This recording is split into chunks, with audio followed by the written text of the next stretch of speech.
এক লাফে 2 থেকে 3 ডিগ্রি তাপমাত্রা বাড়ার পূর্বাভাস দিল আবহাওয়া অফিস। বাংলা থেকে শীত বিদায়ের পথে।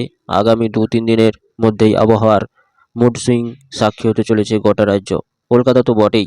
চলতি সপ্তাহে তাপমাত্রা বাড়তে চলেছে দক্ষিণবঙ্গের একাধিক জেলাগুলোতে। বাংলা থেকে শীত বিদায়ের পথে আগামী 2-3 দিনের মধ্যেই আবহাওয়ার মুড সুইংয়ের সাক্ষী হতে চলেছে। কলকাতা তো বটেই।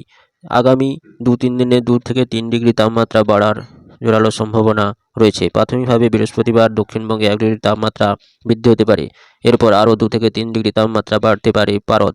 তবে তারপর আগামী এক সপ্তাহে তাপমাত্রার আর বেশি পরিবর্তন হবে না। অন্যদিকে আলিপুর আবহাওয়া দপ্তর সূত্রের সর্বশেষ পূর্বাভাস অনুযায়ী জানানো হচ্ছে, উত্তরবঙ্গ সহ দক্ষিণবঙ্গের 2 অংশে আগামী 7 দিনে তেমন বৃষ্টির কোনো সম্ভাবনা নেই। আকাশ পরিষ্কার থাকবে, তবে ভোরের দিকে হালকা মাঝারি কুয়াশা দেখা দিতে পারে দক্ষিণবঙ্গের কয়েকটি জেলা, যা দৃশ্যমানতা কিছুটা কমিয়ে দিতে পারে।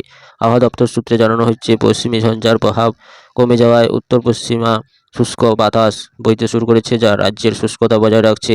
কোনো নতুন ঝঞ্ঝা বা নিম্নচাপের সম্ভাবনা এই মুহূর্তে নেই।